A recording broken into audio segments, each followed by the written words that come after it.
ಜಗನ್ಮಾತೆ ಜಗನ್ನ ಒಡೆಯನೇ, ಈ ಬಡವರಿಗೆ ಬಂದ ಕಷ್ಟವನ್ನು ದೂರ ಮಾಡಿ ಈ ಬಡವರನ್ನು ಕೈ ಹಿಡಿದು ನಡೆಸುವ ಭಾರ ನಿನ್ನನ್ನೇ ಕೂಡಿದೆ ತಂದೆ, ನಿನ್ನನ್ನೇ ಕೂಡಿದೆ ಅಪ್ಪ. ಈ ನ್ಯಾಯದಲ್ಲಿ ಸಿಡಿದು ಬಿದ್ದು ಈ ನ್ಯಾಯ ಮಾಡೋರಿಗೆ ಎದುರು ನಿಂತು ಸೋಲಿಲ್ಲದ ಸರದಾರನಾಗಿ ಕುಸ್ತಿಯ ಪಂದ್ಯದಲ್ಲಿ ಪೈಲ್ವಾನಾಗಿದ್ದಾನೆ ಆ ನನ್ನ ಮೈದನ ಕ್ರಾಂತಿ ಇನ್ನಷ್ಟು ಆನೆ ಬಲ ಕೊಟ್ಟು ಈ ಸಮಾಜದಲ್ಲಿ ಮುಂದೆ ಬರುವಂತೆ ಮಾಡು ತಂದೆ, ಮಾಡು. ನನ್ನ ತಂಗಿ ವಿದ್ಯಾಭ್ಯಾಸ ಕಲಿತಾ ಇದ್ದಾಳೆ. ಆ ನನ್ನ ತಂಗಿ ಈ ನನ್ನ ಮೈದನಿಗೆ ಮಡದಿಯಾಗಿ ಈ ನನ್ನ ಮನೆಗೆ ಸೊಸೆಯಾಗಿ ಬಂದರೆ ನನ್ನ ಅಣ್ಣನ ಮೇಲಿದ್ದ ಭಾರವು ಕಡಿಮೆ ಆಗುತ್ತೆ. ಆದರೆ ನನ್ನ ಪತಿ ದೇವರು ತಮ್ಮ ಕಿರಿ ತಮ್ಮ ಕರ್ಣ ಚಿಕ್ಕನಿಂದಲೇ ಕಳೆದೋಗಿದ್ದಾನೆ. ಆ ನನ್ನ ಪತಿ ದೇವರು ಹಗಲು ಇರಲು ಅದರ ಚಿಂತೆಯಲ್ಲಿ ಇದ್ದು ಕಣ್ಣೀರು ಹಾಕ್ತಾ ಇದ್ದಾರೆ. ಆದರೆ ಈ ನಮ್ಮ ಕುಟುಂಬ ಈ ನಮ್ಮ ಗೂಡಿಗೆ ಆ ನನ್ನ ಮೈದನ ಮರಳು ಸೇರಿಸುವಂತೆ ಮಾಡು ತಂದೆ, ಮಾಡು. ನಿನಗೆ ಕೈ ಮುಗಿದು ಬೇಡ್ಕೊಳ್ತೀನಿ ಅಪ್ಪ, ಕೈ ಮುಗಿದು ಬೇಡ್ಕೊಳ್ತೀನಿ.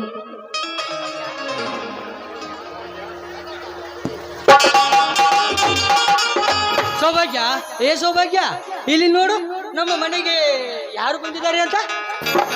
ಅಯ್ಯೋ ಏನ್ರಿ ಇದು, ಎಷ್ಟೊಂದು ಮುದ್ದಾಗಿದ್ದೀರಿ ಕುರಿ ಮರಿ ರೀ. ಕುರಿ ಹಿಂಡಿನಿಂದ ಈ ಕುರಿ ಮರಿಯನ್ನು ಯಾಕ್ರಿ ಅಗ್ಲಿಸಿ ತಂದ್ರಿ? ಪಾಪ ಅಲ್ವೇನ್ರಿ? ಏ ಹುಚ್ಚಿ, ಅಲ್ಲ ನೀನೇ ಹೇಳಿದ್ದೀಯಲ್ಲ ಇವತ್ತು ನಮ್ಮ ಮನೆಯಲ್ಲಿ ಮಹಾಲಕ್ಷ್ಮಿ ಪೂಜೆ ಇದೆ ಅಂತ, ಅದಕ್ಕೋಸ್ಕರ ದಾರಿಯಲ್ಲಿ ಬರ್ತಾ ಇದನ್ನ ತಗೊಂಡು ಬಂದೆ ರೀ. ಮೆಚ್ಚಿದೆ ರೀ ಈ ನಿಮ್ಮ ಮಮಕಾರದ ಮಾತಿಗೆ ರೀ. ರೈತರ ಆತ್ಮವಿಶ್ವಾಸಕ್ಕೆ ಅದೇ ಅಷ್ಟೇ ಅಲ್ಲ ರೀ, ರೈತರ ಮಹಾಲಕ್ಷ್ಮಿ ಅಂದ್ರೆ ಈ ಕುರಿಮರಿ ರೀ. ಒಳ್ಳೆ ಸಮಯಕ್ಕೆ ಈ ಕುರಿಮರಿ ತಂದಿದ್ದೀರಾ ರೀ. ಬನ್ರಿ, ಈ ಕುರಿಮರಿಗೆ ಪೂಜೆ ಮಾಡ್ತೀನಿ, ಆ ನಂತರ ಮುಂದಿನ ಕೆಲಸ ನೋಡೋಣಂತೆ.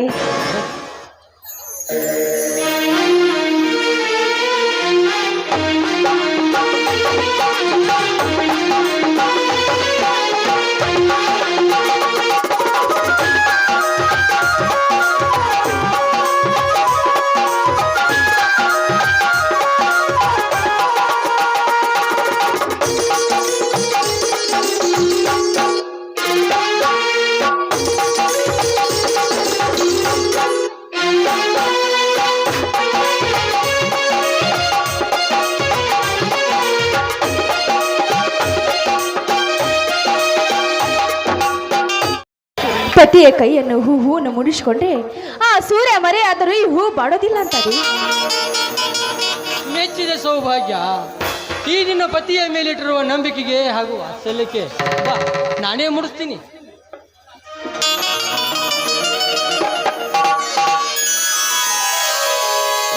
ಸೌಭಾಗ್ಯ, ಹಗಲಿರುಳು ಎನ್ನದೆ ಈ ರೈತನ ನೇಗಿಲಿಗೆ ನೀನು ಪ್ರತಿದಿನ ಪೂಜೆ ಪುನಸ್ಕಾರ ಮಾಡುವುದನ್ನು ನೋಡಿ ಒಂದು ದಿನ ಆದರೂ ಆ ಪರಮಾತ್ಮ ಕಣ್ ತೆರೆದು ಚಿಕ್ಕಂದಿನಿಂದಲೇ ನಮ್ಮ ನಗರಿ ದೂರ ಹೋದ ನನ್ನ ತಮ್ಮ ಕಿರಿಯ ತಮ್ಮ ಕರ್ಣನನ್ನು ಒದಗಿಸಿ ಕೊಟ್ಟಿದ್ದೆ. ಆದರೆ ಈ ರೈತನ ಬಾಲಿಗೆ ಒಂದು ಬಲ ಬಂದಂತಾಗುತ್ತದೆ. ಹೌದು ರೀ, ನಾನೇ ಭಾಗ್ಯಶಾಲಿ ರೀ. ನಿಮ್ಮ ತಮ್ಮಂದ್ರ ಮೇಲಿಟ್ಟಿರುವ ನೀವು ಅಮರವಾದ ಪ್ರೀತಿ, ಆದರೆ ಈ ಭೂಮಿ ತಾಯಿ ಮಣ್ಣಿನ ಮಗನಾಗಿ ದುಡಿಯುವ ಈ ಅಮರವಾದ ಈ ವಿಶ್ವಾಸದ ಈ ಕುಂಡೆಯಲ್ಲಿ ಪೂಜೆ ಪುನಸ್ಕಾರ ನಿಮ್ಮ ಧರ್ಮದ ನಡತೆ ನೋಡಿದರೆ ಆ ದೇವರು ಇಂದಿನ ನಾಳೆ ಈ ನಮ್ಮ ಭಕ್ತಿ ಭಾವನೆಗೆ ಮೆಚ್ಚಿ ಕೈದು ಹೋದ ನಿಮ್ಮ ತಮ್ಮನ ಕರ್ಣನನ್ನು ಹುಡುಗಿ ಕೊಡ್ತಾನೆ ಎಂಬ ಭರವಸೆ ನನಗಿದೆ ರೀ, ನನಗಿದೆ. ಸೌಭಾಗ್ಯ, ಈ ರೈತನ ಮನೆಗೆ ಬಂದು ನೀನು ಸೊಸೆಯಲ್ಲ, ನನ್ನ ಬಾಳಿನ ದ್ರವತಾರೆ ನೀನು. ಸೌಭಾಗ್ಯ, ನನ್ನ ಹಿರಿಯ ತಮ್ಮ ಕ್ರಾಂತಿಯ ಮೇಲಿಟ್ಟಿರುವ ನಿನ್ನ ಪ್ರೀತಿ ವಾತ್ಸಲ್ಯಕ್ಕೆ ನಾನು ಶರಣಾಗಿ ಹೋದೆ. ನಿನ್ನಂಥ ಪತ್ನಿಯನ್ನು ಪಡೆದ ನಾನು ದೈವವಂತಮ್ಮ ರೀ. ಇಷ್ಟಕ್ಕೆಲ್ಲ ಭಾವವತಿ ಆಗಬೇಡಿ ನೋಡಿ. ಇದು ಪ್ರತಿಯೊಂದು ಹೆಣ್ಣುಮಕ್ಕಳ ಕರ್ತವ್ಯ. ಮನೆ ಬೆಳಗುವಾಗ ಸೂರ್ಯ ಆಗಬೇಕು. ಮನೆ ಇದ್ದವಳು ಮನೆ ಬಂದವಳು ಈ ಗಂಡನ ಮನೆ ಬೆಳಗುವ ಈ ಭಾರತ ನಾರಿಯರ ಪ್ರತಿಯೊಂದು ಹೆಣ್ಣಿನ ಕರ್ತವ್ಯ ರೀ, ಕರ್ತವ್ಯ. ಓಹೋ, ಎಷ್ಟೇ ಆದರೂ ನೀವು ಓದಿದವರು ವಿದ್ಯಾವಂತರು, ನಮಗೆಲ್ಲಿ ತಿಳಿಯೋದು? ಹಾ, ನನ್ನ ತಮ್ಮ ಕ್ರಾಂತಿಯಲ್ಲಿ ಸೌಭಾಗ್ಯ ರೀ. ಇವತ್ತು ನೂಲು ಹುಣ್ಣಿಮೆ ಅಲ್ವೇನ್ರಿ? ನನ್ನ ಭೀಮರಾವನ ಕರ್ಕೊಂಡು ಬರ್ತೀನಿ ಅಂತ ನನ್ನ ಮೈದನ ಹೋದವು ಇನ್ನೂ ಬಂದಿಲ್ಲ ರೀ. ಇನ್ನೇನು ಬಂದ್ರು ಬರ್ಬಹುದು. ಓಹೋ, ಅಂದ್ರೆ ಇವತ್ತು ಮನೆಯಲ್ಲಿ ಯಾರೂ ಇಲ್ಲ. ಇಲ್ಲ ರೀ, ಯಾಕ್ರಿ, ಏನಾದ್ರೂ ಬೇಕಾಗಿತ್ತಾ? ಓ ನನ್ನ ರೈತನ ರಾಣಿ, ಚಂದ್ರ ಚಕೋರಿ ಆಗಿ ಹೊರ ಸೂಸಿ ಬರಲಿ ಈ ನಿನ್ನ ಗಂಟ ಸಿರಿಯಿಂದ ಒಂದು ಗಾನ ಸಿರಿ. ಆಗ್ಲಿ ರೀ, ಪತಿದೇವರ ಮಾತು ಮೀರೋದುಂಟೆ, ನಿಮ್ಮ ಇಷ್ಟದಂತೆ ಆಗ್ಲಿ.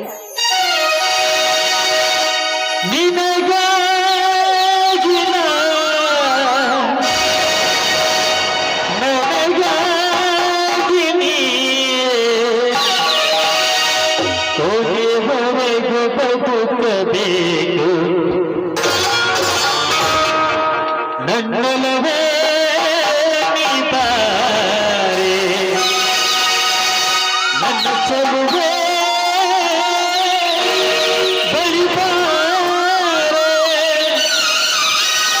ಬಳಿ ಬಂದು ಸಿಹಿ ಬಂದು ನೀರು ಸಿಹಿ ಬುದ್ಧಿನ ಕಾಣಿಕೆ ನೀ ಬಾರನ ಸನಿಹಕ್ಕೆ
ಜಗವಾ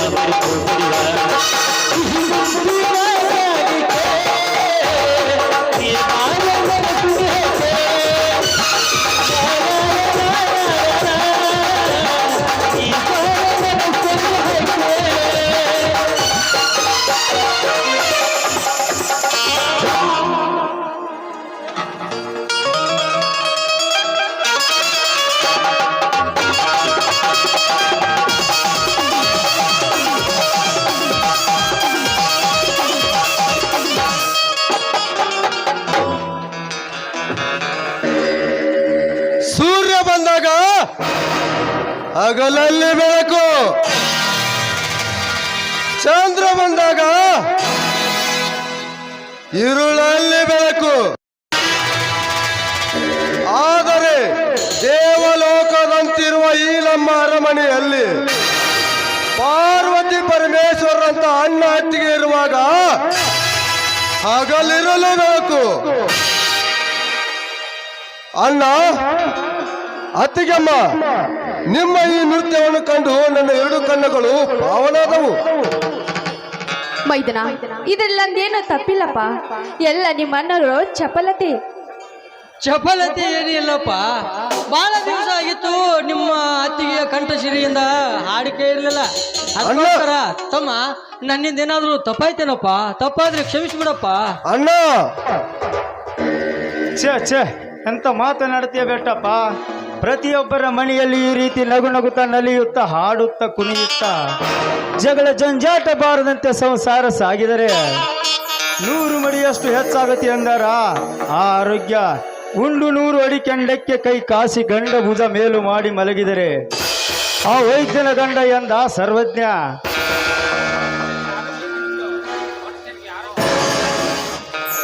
ಮನುಷ್ಯನಿಗೆ ಆರೋಗ್ಯ ಮುಖ್ಯ. ನಗುತ್ತಾ ನಗುತ್ತಾ ಬಾಳಿದರೆ 100 ಮಡಿಯಷ್ಟು ಹೆಚ್ಚಾಗತ್ತೆ ಎಂದಾರ ಸಂಸಾರ. ಅಣ್ಣ, ನೋಡಿದ್ರೆ ಅಷ್ಟೇ ಅಲ್ಲಣ್ಣ, ಈ ನಮ್ಮ ಮನೆತನದಲ್ಲಿ ಬಡವಿಗೆ ಬಡತನವೇ ಇಲ್ಲಣ್ಣ, ನಗುವಿಗೆ ಬಡತನವೇ ಇಲ್ಲ. ಅಣ್ಣ, ಈ ನನ್ನ ಮನೆ ನಂದು ಗೋಕುಲ ಅಂತೆ. ಈ ನನ್ನ ಮನೆಗೆ ಈ ನನ್ನ ತಂಗಿಯನ್ನು ಸೊಸೆಯಾಗಿ ದಾರಿ ಎಳೆದು ಕೊಟ್ಟಿದ್ದಕ್ಕೆ ನಿನಗೆ ನಾನು ಎಷ್ಟು ಕೃತಜ್ಞತೆ ಹೇಳಿದ್ರು ಕಮ್ಮಿನೇ ಅಣ್ಣ, ಕಮ್ಮಿನೇ. ಅಣ್ಣ, ಆದಷ್ಟು ಬೇಗ ನಮ್ಮ ತಂಗಿಯು ಓದು ಮುಗಿಯುತ್ತೆ. ಈ ನನ್ನ ಮೈದನಿಗೆ ಕ್ರಾಂತಿಗೆ ಮದುವೆ ಮಾಡಿದ್ರೆ ಸ್ವರ್ಗವೇ ಈ ನಮ್ಮ ಮನೆಯಲ್ಲಿ ದರಗಿಲ್ಲದಂತೆ ಆಗುತ್ತೆ ಅಣ್ಣ. ಹೌದು ಬೆಟ್ಟಪ್ಪ, ತಂದೆ ತಾಯಿಗಳೆಲ್ಲದೆ ಭಿಕಾರಿಯಾಗಿ ಬಳಲುತ್ತಿರುವಾಗ ಈ ನಿನ್ನ ತಂಗಿಯನ್ನು ನಮಗೆ ದಾರಿ ಎರೆದು ಕೊಟ್ಟು ನಮ್ಮ ಮನೆತನ ಶೋಭೆಯನ್ನು ತರಿಸಿದೆಯಪ್ಪ. ಹಾಗೆ ನಿನ್ನ ತಂಗಿ, ಸಣ್ಣ ತಂಗಿ ನನ್ನ ಮನೆಗೆ ಸೊಸೆಯಾಗಿ ಬಂದರೆ ಸ್ವರ್ಗಕ್ಕೆ ಮೂರೇಗೇನು ನೋಡು.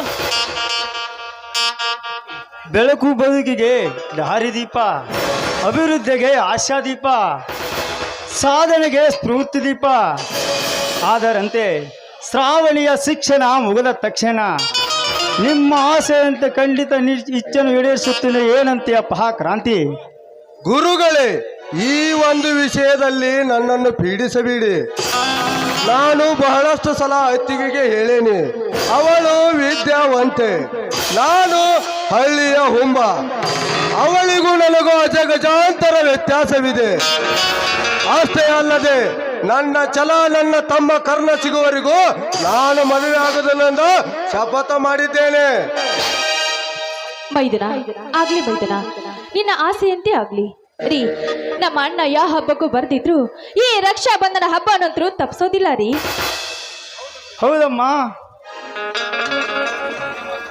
ಹೌದಮ್ಮ, ಸೋದರ ಸೋದರಿಯರ ನಡುವೆ ಅತಿ ಅಮೂಲ್ಯವಾದ ಅಭದ್ರವಾದ ಬಂಧನವೇ ಈ ರಕ್ಷಾ ಬಂಧನ. ಈ ರಕ್ಷಾ ಬಂಧನದಿಂದ ಅಣ್ಣನ ಆಯುಷ್ಯ ಆರೋಗ್ಯ ಹೆಚ್ಚಾಗಲಿ ಎಂದು ಹಾರಿಸುತ್ತಿರುವ ರಕ್ಷ ಕವಚವಾಗಿ ಹಾರೈಸುತ್ತಿರುವ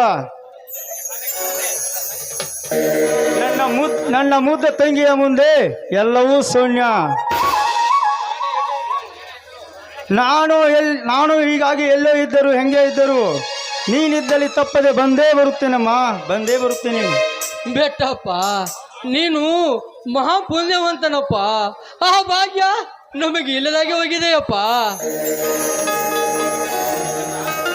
ಹೌದು ಬೇಟ, ಆ ಪುಣ್ಯಕ್ಕೇನು ಕೊರತೆ ಇಲ್ಲ. ತಂಗಿಯಮ್ಮ, ಇಂದು ಕುಸ್ತಿಯ ಕಣ ಐತಿ. ಈ ನನ್ನ ಹುಲಿಯ ಶಕ್ತಿಯ ಸಾಮರ್ಥ್ಯ ತೋರಿಸುವ ಸಂದರ್ಭ ಬಂದೈತಿ. ಬೇಗನೆ ರಾಖಿ ಕಟ್ಟಿ ಶುಭ ಕಾರ್ಯವನ್ನು ಹಾರೈಸುತ್ತಾಯಿ.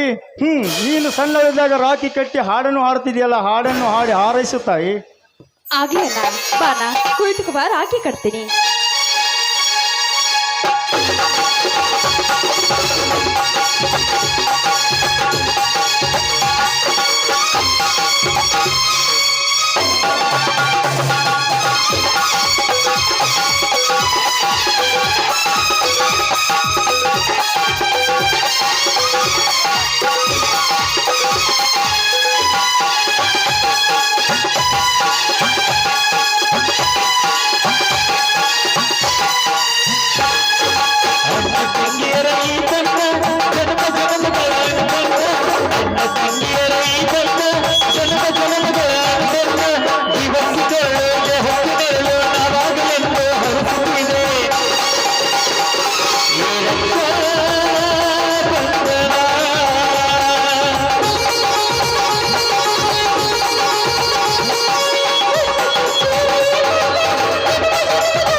ಭೀಮರಾಯಿ, ಇದೇ ಸಂತೋಷದ ಸಂದರ್ಭದಲ್ಲಿ ನಿಮಗೊಂದು ವಿಷಯ ಹೇಳಬೇಕು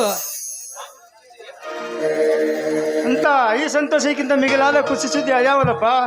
ಸೌಭಾಗ್ಯ, ನೀನೇ ಹೇಳ್ತೀಯಾ ಅಥವಾ ನಾನೇ ಹೇಳ? ಓಹೋ, ನಿನಗೆ ನಾಚಿಕೆ ಅಲ್ವಾ ಭೀಮರಾಯ?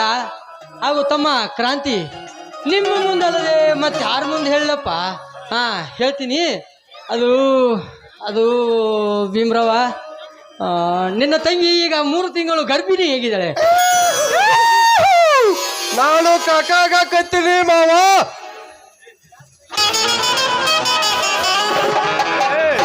ಎಳಗ ಇಳಿಸು. ಇದೇನ ಕುಸ್ತಿಯ ಕಣ. ನಾನೇನು ಕಡಿಮೆ ಆಗಾಕತ್ತೀನಿ, ನಾನು ಸೋದರ ಮಾವ ಆಗಾಕತ್ತೀನಿ.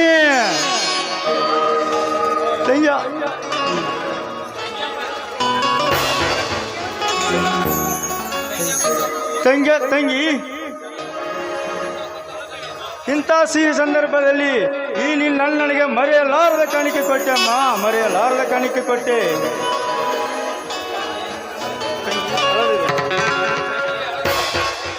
ಅಣ್ಣ ಇರ್ಲಿ ಬಿಡಣ, ಇಷ್ಟೊಂದು ಸಂತೋಷ ಆಯ್ತಲ್ಲ. ಇಂಥ ಕಾಣಿಕೆ ಮತ್ತೇನು ಬೇಕಣ್ಣ ಈ ನಿನ್ನ ತಂಗಿಗೆ? ಅಣ್ಣ ಬಾಣ, ನಿನಗೆ ಇಷ್ಟವಾದ ಹೋಳಿಗೆ ಮಾವಿನನ್ನ ಸ್ವೀಕರಣೆ ಮಾಡಿದ್ದೇನೆ, ಉಂಡಿಕೊಂಡು ಕುಸ್ತಿ ಹೋಗುವಂತೆ ಬಾ ಅಣ್ಣ. ನಾನು ಬರಲ್ಲ ಅತ್ತಿಗೆ. ನಂದ ಗೋಕುಲದಂತಿರುವ ಈ ನಮ್ಮ ಅರಮನೆಗೆ ಪುಟ್ಟ ಪುಟ್ಟ ಹೆಜ್ಜೆ ಇಡುತ್ತಾ ಪುಟ್ಟ ಕೃಷ್ಣ ಬರುತ್ತಿರುವ ವಿಷಯ ತಿಳಿದು ನನಗೆ ಎಲ್ಲಿಲ್ಲದ ಖುಷಿ ಆಗೈತಿ. ಅತ್ತಿಗೆ, ತಮ್ಮ ಮಧುರ ಕಂಠದಿಂದ ಒಂದು ಹಾಡನ್ನು ಕೇಳಿಸಬಹುದೇ? ಆಗ್ಲಿ ಮೈದನ, ನಿನ್ನ ಆಸೆಯಂತೆ ಆಗ್ಲಿ. ಬರ್ತಾನವ್ವ ಭೂಪ, ಬರ್ತಾನವ್ವ ಭೂಪ, ಬಂಗಾರ ಮಡಿಲಿನಲ್ಲಿ. ಬರ್ತಾನವ್ವ ಭೂಪ, ಬರ್ತಾನವ್ವ ಭೂಪ, ಬಂಗಾರ ಮಡಿಲಿನಲ್ಲಿ. ನನ್ನೂರವರಂತೆ ಬೆಳ್ಳಿ ಕೊಂಡೆಯಂತೆ ಸಿಂಹಾಸನದಲ್ಲಿ, ಈ ಸಿಂಹಾಸನದಲ್ಲಿ.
ರೀ ಮೈದನ, ಅಣ್ಣ ಬನ್ರಿ ಅಣ್ಣ, ಎಲ್ಲರೂ ಸೇರಿ ಊಟ ಮಾಡೋಣ.